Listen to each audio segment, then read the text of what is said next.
ETF index mutual funds నేర్చుకుని stock మార్కెట్లో రాణించాలనుకుంటున్నారా? వెంటనే ఈ నెంబర్కి కాల్ చేయండి. నమస్తే, వెల్కమ్ టు సుమన్ టీవీ. నేను మీ సాయి. అభిమానులు ఎప్పుడెప్పుడు ఎదురు చూస్తున్న కల్కి మూవీ విడుదలైంది. దీనికి సంబంధించి పబ్లిక్ టాక్ కూడా, రివ్యూస్ కూడా రావడం జరుగుతుంది.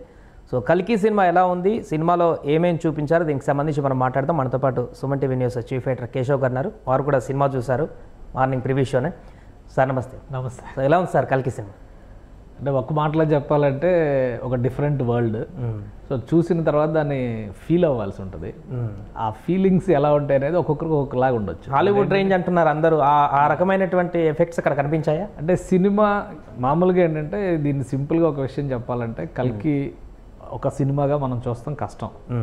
అది బహుశా ఒక 3-4 సినిమాలుగా వస్తుందేమో అని నాకు అనిపిస్తుంది. సో ఎందుకంటే ఇప్పటి వరకు ఇండియన్ సినిమాలో సీక్వెల్స్ వరకే మనం పరిమితం అయ్యాం. ఒక సినిమా మహా అయితే 2 పార్ట్లు, కొన్ని చాలా రేర్ ఫిలిమ్స్ 3వ పార్ట్ కూడా వెళ్ళినవి ఉన్నాయి. మన తెలుగులో కూడా కొన్ని ఉన్నాయి అలాంటి సినిమాలు. సో బాలీవుడ్లో కూడా ఉన్నాయి, హెరాఫెరీలు ఇట్లాంటి సినిమాలు వస్తున్నాయి కదా ఇవి. బట్ వాటికి అన్నిటికీ భిన్నంగా ఒక ఫ్యాంటసీ వరల్డ్లో ఒక కొత్త సిరీస్ ఉద్భవించినట్టుగా అనిపిస్తుంది ఆ సినిమా చూస్తే, ఫస్ట్ పార్ట్ చూస్తే. ఎందుకంటే సెకండ్ పార్ట్ ఉంది సినిమా లాస్ట్లో, టు బి కంటిన్యూడ్ అనేది ఇచ్చారు. అక్కడ జరిగినటువంటి కథ ఇతివృత్తాన్ని బట్టి చూస్తే ఫస్ట్ పార్ట్ చాలా పరిమితమైనటువంటి క్యారెక్టర్స్ ఇంట్రడక్షన్ వరకే పరిమితమైనట్టుగా కనిపిస్తుంది. సో సెకండ్ పార్ట్ ఏ విధంగా ఉంటుంది, తర్వాత కూడా ఎక్స్టెండ్. ఇప్పుడు మనం ఇంకొకటి కూడా ఈ మధ్యకాలంలో వచ్చిన హనుమాన్ సినిమాను ఒకసారి కంపేర్ చేసి చూస్తే, ఆల్రెడీ అనౌన్స్ చేశాడు ప్రశాంత్ వర్మ సినిమాటిక్ యూనివర్స్ అని ఒకటి అనౌన్స్ చేశాడు. సో దాని ద్వారా ఒక 6 సినిమాల దాకా వచ్చే అవకాశం ఉంది. హనుమాన్ ఒక సూపర్ హీరో క్యారెక్టర్స్లో ఎమర్జ్ అవుతున్నట్టుగా అతను చెప్పాడు. సో ఇప్పుడు ఈ cinema director Nag Ashwin cinematic universe అనేది ఎండ్లో ఇచ్చాడు.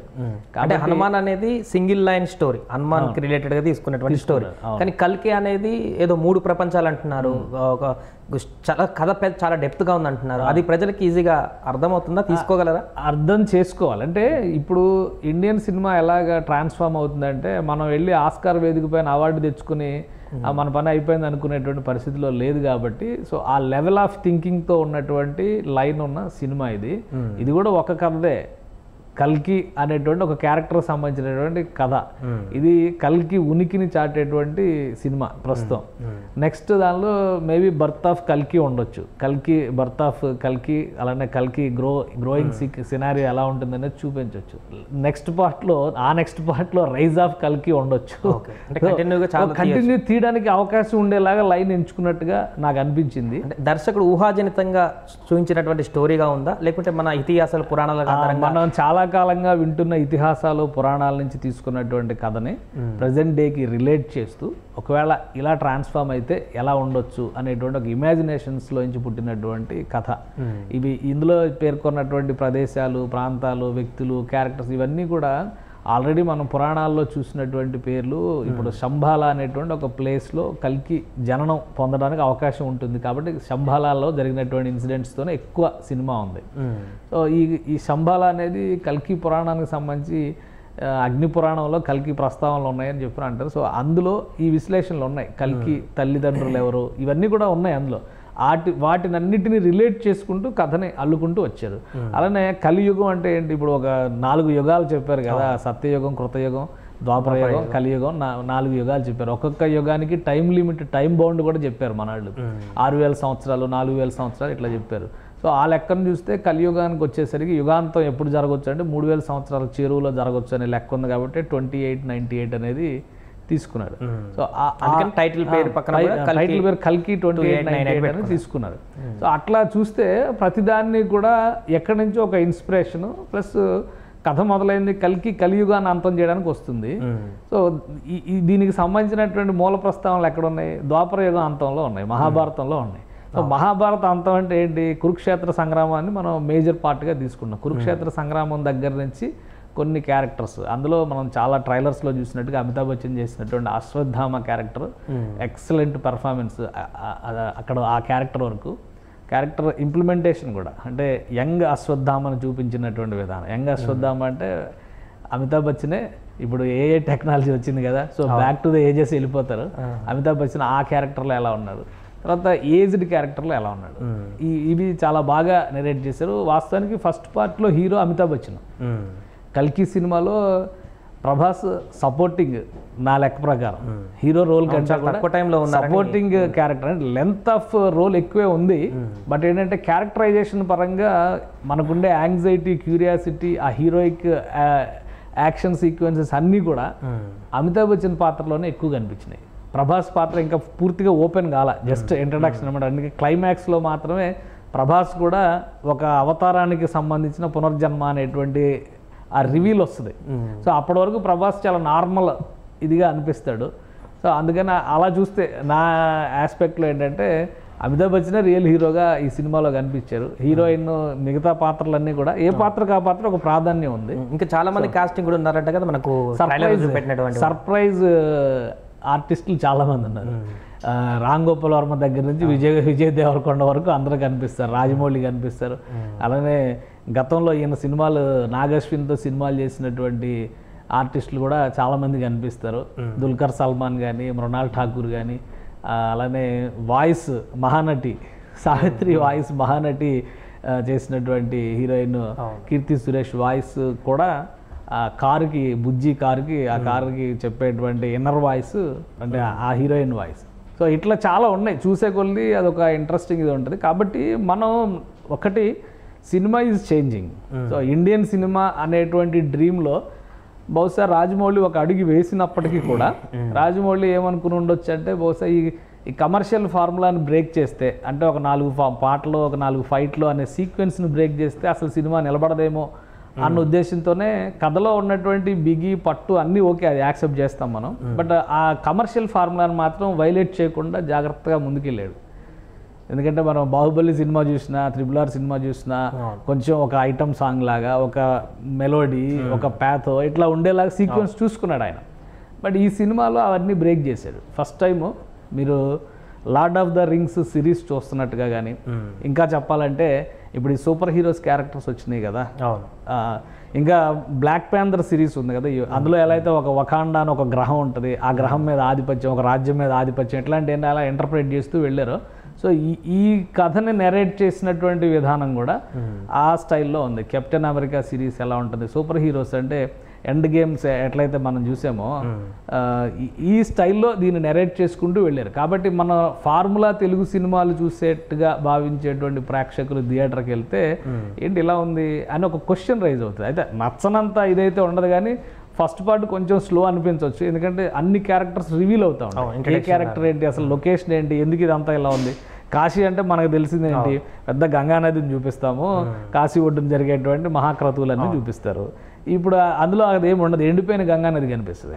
సో అది కొంచెం సర్ప్రైజింగ్గా ఉంటుంది కదా. సో అట్లాంటి బియాండ్ లైన్ ఒక 100 సంవత్సరాల తర్వాత, 200 సంవత్సరాల తర్వాత మనం ఇమాజిన్ చేస్తాము. కానీ 2898 అంటే దగ్గర 400-500 సంవత్సరాల క్రితం తర్వాత ఎలా ఉంటుంది అనేది లెక్కేశారు. అంటే ఆల్మోస్ట్ ఒక 600 సంవత్సరాల తర్వాత ఎలా ఉంటుంది అనేది ఇమాజిన్ చేశారు. సో అవన్నీ కూడా కొంచెం సర్ప్రైజింగ్గా అనిపిస్తాయి. అవి ఎలా కనెక్ట్ అవుతారు అనేది చూడాలి. ప్రజెంట్ జనరేషన్ పిల్లలకి కానీ యంగ్స్టర్స్కి కానీ ఇమీడియట్గా కనెక్ట్ అయ్యేటువంటి సినిమా. కొంచెం పాత తరం వాళ్ళకి ఏంటంటే ఇలా ఉందేంటి ఈ సినిమా అనేటువంటి క్వశ్చన్ మార్క్ రావచ్చు. బట్ ఆలోచించి చూస్తే కనుక ప్రతిదానికి ఒక కనెక్టివిటీ ఉంటుంది, ప్రతిదానికి ఒక రిలేటివిటీ ఉంటుంది. వాటిని ఎలా తీసుకెళ్లే డైరెక్టర్ అనేది ఈ సినిమాలో 4 కోట్లకు పైగా బడ్జెట్తో ఒక వెహికల్ని తయారు చేశారు. దాని పాత్ర ఎట్లా ఉందంటారు ఆ సినిమాలో? అది చాలా కీ రోల్. ప్రభాస్తో సమానంగా ఆ క్యారెక్టర్ కూడా ఉంటుంది. ఎందుకంటే ప్రతి సీన్లో ప్రభాస్ కనిపించిన ప్రతి సీన్లో ప్రభాస్కి సపోర్టింగ్ క్యారెక్టర్ ఆ బుజ్జి వెహికల్ అనమాట. రకరకాల ఎంతకంటే రాబోయేదంతా మెషినేజ్. సో మెషినేజ్లో మెషిన్స్ ఎన్నెన్ని పనులు చేస్తాయి, ఏమేమి పనులు చేస్తాయి, ఇవన్నీ కూడా బుజ్జి చేయగలుగుతుంది అనమాట. అంటే ఏఐ టైప్ అనమాట. ప్రతిదాన్ని కూడా ఇప్పుడు మనం అలెక్సాతో ఎలా మాట్లాడుకుంటామో బుజ్జితో అలా మాట్లాడుకుంటూ ఉంటాడు ప్రభాస్. సో అందుకని అది కూడా క్యారెక్టర్ వర్త్ చాలా డిఫరెంట్ ఇది ఉంటుంది. అంటే మనం మర్యాద రామన్న సినిమాలో చూస్తే సైకిల్తో మాట్లాడుకుంటాడు సునీల్, రవితేజ వాయిస్లో పెట్టి, అది ఓపెనింగ్లో ఎండింగ్లో మాత్రమే వస్తుంది. బట్ ఈ త్రూ అవుట్ సినిమా ఈ క్యారెక్టర్లో బుజ్జితో మాట్లాడుకుంటూనే ప్రభాస్ ట్రావెల్ చేస్తూ ఉంటాడు. ప్రభాస్ తన్నులు తినేటప్పుడు బుజ్జి ఉంటుంది, ప్రభాస్ తన్నేటప్పుడు బుజ్జి ఉంటుంది. సో అన్నిట్లో కూడా బుజ్జి పాత్ర కూడా చాలా ఇంట్రెస్టింగ్. 600 కోట్ల బడ్జెట్కి వర్తబుల్ అయ్యేటువంటి సినిమాలాగా అనిపించిందా మీకు చూస్తే? ఇందులో 2 అంశాలు ఉన్నాయి. ఒకటి ఆర్టిస్ట్, చాలామంది పెద్ద పెద్ద ఆర్టిస్టులు ఉన్నారు కదా, సో ఆర్టిస్ట్ రెమ్యునరేషన్ ఒక ఆస్పెక్ట్ చూడాలి. ఇంకోటి టెక్నాలజీ, టెక్నికల్ వాల్యూస్లో సినిమా చాలా పర్ఫెక్ట్గా ఒక హాలీవుడ్ సినిమా రేంజ్ మేకింగ్ అయితే ఉంది. దాని సౌండ్ ఎఫెక్ట్స్ కానీ, పాటలు లేవు, 1 2 వచ్చేటువంటి పాటలు మినహా, అంటే 2 పాటలు వస్తాయి అనుకోండి అంతే, ఫస్ట్ ఓపెనింగ్లో ఒకటి, లాస్ట్లో ఒకటి. అవి కూడా పెద్ద ఐడెంటికల్, అంటే మన తెలుగు సినిమా, తెలుగు సాహిత్యం ఈ రేంజ్ ఆలోచించకుండా మేబీ ఒక 600 ఏళ్ల తర్వాత తెలుగు ఎలా ఉంటుందో బహుశా అది ఇంటర్ప్రిట్ చేస్తూ చేసినట్టుగా ఉంటాయి అవన్నీ కూడా. సో అలా చూసేటువంటి క్రమంలో టెక్నికల్ వాల్యూస్లో గ్రాఫిక్స్ కానీ అదంతా కూడా virtual creation, complete virtual creation. అంటే ఈ భూమి మొత్తం, భూమిపైన ఉన్నటువంటి ప్రకృతి పర్యావరణం మొత్తం కూడా ఒక బాక్స్లో పెట్టేస్తే ఏం జరుగుతుంది? సో ఆ పర్యావరణాన్ని మొత్తాన్ని ఒక కాంప్లెక్స్ అనేటువంటి దానిలోకి ఒక మెయిన్ సుప్రీం యాస్కిన్ అనేటువంటి విలన్ కింద మనం ఇప్పటివరకు విలన్ ఏం చేస్తాడనేది ఇంకా రివీల్ కాల. బట్ విలన్ ఒక పెద్ద అరిస్టోక్రాట్, అతనికి కావాల్సింది అతను చేసుకునేటువంటి నియంత అనేది మాత్రమే అక్కడ ఎస్టాబ్లిష్ అయింది. అతనికి ఒక పెద్ద సైన్యం, ప్రపంచం మొత్తాన్ని ఆక్యుపై చేసి ఉంటాడు, మొత్తం అతని కన్సర్న్లో నడుస్తుంది. ప్రకృతికి సంబంధించిన ప్రతి అణువు అతని దగ్గరే ఉంటుంది. సో భూమి మీద ఒట్టిపోయినటువంటి ఎడారి నేలలు, ఎండిపోయినటువంటి నదులు ఇవి మాత్రమే ఉంటాయి. సో తిండి కోసం వెంపర్లాడేటువంటి జనాలు ఉంటారు. వీళ్ళలో ప్రభాస్ కూడా ఒకడు. ప్రభాస్ లాంటి వాళ్ళ ఆకాంక్ష ఏంటంటే ఆ కాంప్లెక్స్లోకి వెళ్తే మనం మళ్ళీ కొత్త ప్రపంచాన్ని చూస్తాం అనేటువంటి దీనిలో ఇతను కూడా ఉంటాడు. సో అలాంటి క్యారెక్టరైజేషన్ కాబట్టి టోటల్ వర్చువల్ క్రియేషన్. అంటే మనకి ఇప్పుడు న్యాచురల్గా కనిపిస్తున్నటువంటి యాంబియన్స్, న్యాచురల్గా కనిపిస్తున్నటువంటి అంశాలు ఏవీ లేవు కాబట్టి maximum graphics, making values, making దీని మీద మాత్రమే ఈ సినిమా నడిచింది. కాబట్టి బడ్జెట్ ఆ విధంగా చాలా ఎక్కువ అయి ఉండొచ్చు, టెక్నాలజీ వైజ్గా, ప్రజెంటేషన్స్ వైజ్గా ఎక్కువ అయి ఉండొచ్చు. ఆర్టిస్టులు కూడా ఆ రేంజ్కి మళ్ళీ మ్యాచ్ చేసుకోవడం, పైగా పాన్ ఇండియా కాబట్టి, సో పాన్ ఇండియా ఏంటి, పాన్ వరల్డ్ కాబట్టి, సో ఆ వాల్యూస్ అన్నిటికీ కూడా ఎక్స్పెండిచర్ ఎక్కువ అయి ఉండొచ్చు. ఈరోజు వరల్డ్లోనే బిగ్గెస్ట్ రిలీజ్ కదా ఆ సినిమా. సో దానికి తగ్గట్టుగా అయితే ప్రొడ్యూసర్స్, డైరెక్టర్ కష్టపడ్డాడు అనేది మాత్రం స్క్రీన్ పైన కనిపిస్తుంది. ఆర్టిస్టులు కూడా ఎవరి పాత్రకి వాళ్ళు పర్ఫెక్ట్గా న్యాయం చేశారు. కథని నేరేట్ చేసేటువంటి విషయంలో ప్రజలకి ఎంతవరకు కనెక్ట్ అయ్యారు అంటే ఇప్పుడు దీనికి 3 ప్రపంచాలు కంటే 3 కాలాలు అనాల్సి వస్తుంది మనం. భూతకాలం, వర్తమాన కాలం, భవిష్యత్ కాలం అంటాం కదా. సో ఇది మొత్తం కథ అంతా కూడా ఎప్పుడో భూతకాలంలో జరిగిపోయింది, భవిష్యత్తులో ఏం జరుగుతుందో చూపిస్తుంది. మన ప్రజెన్స్ లేదు. సో మనం ఆ సినిమా కథకి నెరేట్ అయి ఉన్నామా లేదా, లింక్ అయి ఉన్నామా లేదా మన ప్రపంచానికి ఆ సినిమాలో నడుస్తున్నటువంటి సన్నివేశాలకు ఉన్న సంబంధాలు ఏంటి, మన గతంతో అన్న పోల్చుకోవాలి, మన భవిష్యత్తు అన్న పోల్చుకోవాలి. మన ప్రజెంట్తో కంపేర్ చేసుకుని చూస్తే సినిమా మనకి కనెక్ట్ అయినట్టుగా అనిపించదు. ఎందుకంటే నార్మల్ సినిమాకిను దీనికి ఉన్న డిఫరెన్స్ అదే. అందుకనే నేను ఒక సిరీస్ రూపంలో రావడానికి అవకాశం ఉండొచ్చు. ఇప్పుడు 10 అవతారాల గురించి అందరికీ తెలుసు. సో 9 అవతారాలు మనం లెక్క చెప్తా ఉంటాం, బుద్ధుడితో సహా కలిపి. 10వ అవతారం ఎలా వస్తుంది అనేది మనకు తెలియదు. సో 10వ అవతారం ఇలా రావచ్చు అని ఏవైతే పురాణాల్లో ఇంటర్ప్రిటేషన్స్ ఉన్నాయో వాటన్నిటినీ మన ముందరకు తీసుకొస్తే ఎలా ఉంటుందో కల్కి సినిమా అలా ఉంటుంది. సో ఓవరాల్గా ఇది మన దేశంలో అన్ని టాలీవుడ్ కానీ, బాలీవుడ్ కానీ, కోలీవుడ్ కానీ, మాలీవుడ్ కానీ అందరు ప్రజలు కూడా యాక్సెప్ట్ చేసేటువంటి విధంగా ఉంటుందా? ఎందుకంటే గతంలో మన టాలీవుడ్లో భారీ హిట్ అయిన సినిమాలు కూడా మిగతా సినీ వుడ్లలో కూడా పెద్దగా ఆదరణ పొందినట్టు సినిమాలు చూసాం. బాహుబలి లాంటివి కూడా తమిళనాడులో తక్కువనే కలెక్షన్స్, మన దగ్గర ఎక్కువ కలెక్షన్స్ వచ్చాయి. సో అట్లా ఇప్పుడు ఇండియా వ్యాప్తంగా అన్నింటిలో కూడా బాగా కలెక్షన్స్. ఒక క్యూరియస్ మూవీ ఇది కాబట్టి కనెక్ట్ అవ్వడానికి ఎక్కువ అవకాశాలు ఉంటాయి. యంగర్ జనరేషన్స్కి, పిల్లలకి ఈజీగా కనెక్ట్ అయిపోయేటువంటి సినిమా. కొంచెం ఓల్డర్ జనరేషన్స్ ఏంటంటే ఇలా ఉంటుందా ప్రపంచం, ఇలా ఎందుకు ఉంటుంది, మన దృష్టిలో ఏంటంటే మహాభారతం అంటే పద్యాలు పాడాలి, యుద్ధాలు చేసేటప్పుడు ఇట్లాంటివన్నీ లెక్కలు ఉంటాయి కదా. సో దాన్ని పొడిగా చేసేటువంటి క్రమంలో ఉంటాయి కనుక ఆ డైలాగ్స్ కానీ అవి కానీ నచ్చకపోయి ఉండొచ్చు మనకి. సో అట్లాంటి వేరియేషన్స్, అట్లాంటి బ్యారియర్స్ ఉంటాయి తప్పితే సినిమాగా నచ్చకపోవడానికి అవకాశం లేదు. ఎందుకంటే ఇప్పుడు అప్పుడు ఉన్నటువంటి కథని, అప్పుడు ఉన్నటువంటి సన్నివేశాలని ఇప్పుడు జనరేషన్కి ఎలా చెప్పాలో అలా చెప్పేటువంటి ప్రయత్నం జరిగింది. ఇప్పుడు హనుమాన్ సినిమా కథ ఏంటి, ప్రజెంట్ ఇది ఒకవేళ హనుమాన్ చిరంజీవి అని అన్నారు కాబట్టి, అలానే అశ్వత్థామ కూడా చిరంజీవి కాబట్టి, సో ఆయన ఉంటే ఇప్పుడు ఏం జరిగి ఉండొచ్చు, ఒక రక్షకుడిగా ఉంటాడు అనేటువంటి ఇంటర్ప్రిటేషన్ తీసుకుని ఇప్పుడు ఏం జరగవచ్చు అనే దాన్ని కల్పిత కథగా, ఒక ఫ్యాంటసీగా చూపించారు. సో దాన్ని ఎవరైనా కానీ రిలేట్ చేసుకోవచ్చు.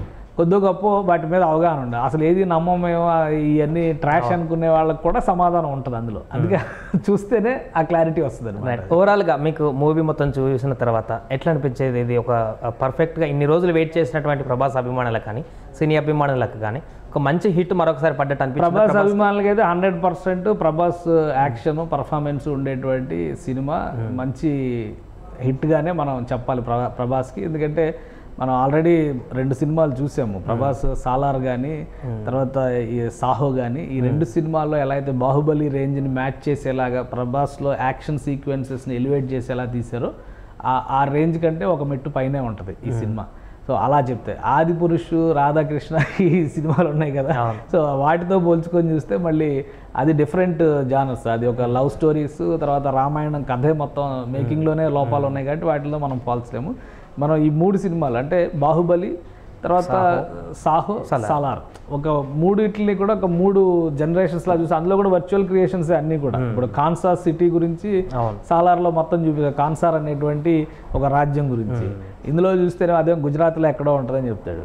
సాహోలోనేమో వాజీ సిటీలో జరిగేటువంటి వాటిపైన ఆధిపత్యం కోసం చూస్తాం. బాహుబలి మొత్తం కూడా మాహిష్మతి సామ్రాజ్యం చుట్టూ నడుస్తుంది. సో అలాంటి ఒక శంబాలాకి రక్షకుడిగా వెళ్ళేటువంటి క్రమంలో నెక్స్ట్ ఎవరైతే దేవుడి అవతారంగా రాబోతున్నారో అతన్ని పరిరక్షించేటువంటి వ్యక్తిగా ప్రభాస్ ఇందులో ఖచ్చితంగా అన్ని యాక్షన్ సీక్వెన్స్లో కూడా యాక్షన్ సీక్వెన్స్లు అన్నీ మ్యాక్సిమం అందులో 80% ఉంది అమితాబ్ వర్సెస్ ప్రభాస్.